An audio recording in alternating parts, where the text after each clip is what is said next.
by Katie Stallard, Asia correspondent, in Marawi City, Philippines. After 5 months of intense fighting, the Philippine President has declared Marawi City liberated from militants who pledged allegiance to Islamic State. Rodrigo Duterte said the battle had been a triumph of good over evil, but warned the military to be prepared for any event. The siege in the southern Mindanao city may be over, but the streets around what was the front line are still not safe. Many of the buildings have been rigged with improvised explosive devices, and there is a danger of further attacks. Sky News traveled into the main battle zone with Philippine Special Forces. Among the rubble of what was the central business district, we saw graffiti proclaiming the Islamic State of the world, and buildings riddled with firing positions.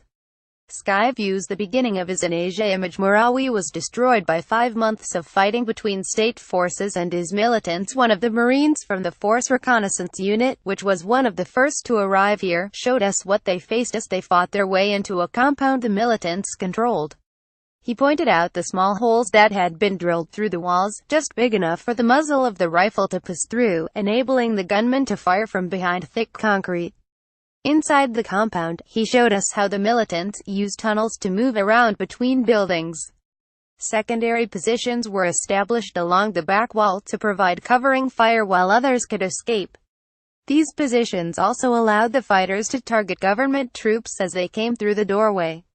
Images. Allied militants are said to have taken more than 1,700 hostages during the fighting across the compound. He led our team into what had been a doctor's house before the militants took control.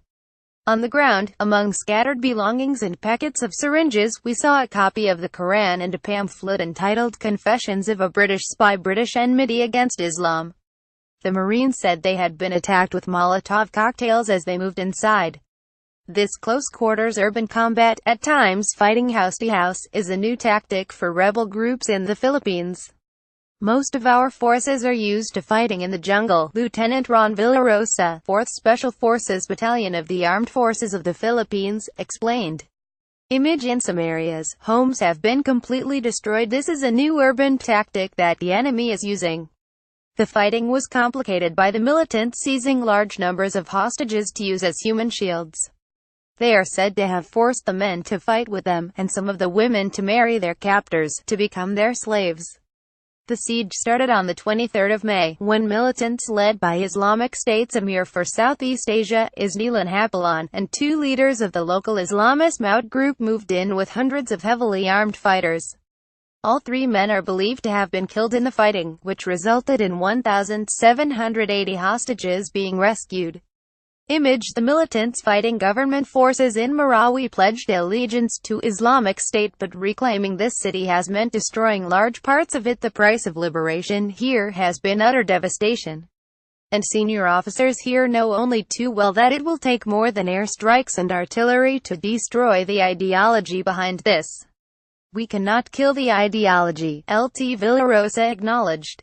The ideology is there to stay. We can only render it irrelevant.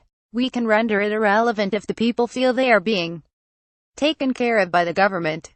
Image. ASOLR points out a hole used by militants to fire through that is easier said than done. As the 1st of Marawi, more than 300,000 displaced residents begin to come home, many are finding their houses badly damaged, and their belongings missing. One man showed us what he had managed to salvage, contained within a single plastic bag. A prayer mat, a book of Islamic stuff, simple things, he said, smiling.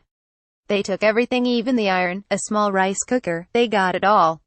When asked who he thought had taken them, he said, "We did not see, but this place is controlled by the military." 100% Image. Residents are arriving home to find they have lost most of their valuables. We heard that same story over and over again, that all the valuables were gone, and all from areas the residents believed were under the military's control. "This is all we've got left," another man said, holding up a single, charred gold bracelet. "Look world, look what happened here. Please world, help use. This will be the next battle for the military and the government here, managing the anger of families returning home to find they have lost everything, and looking for someone to blame."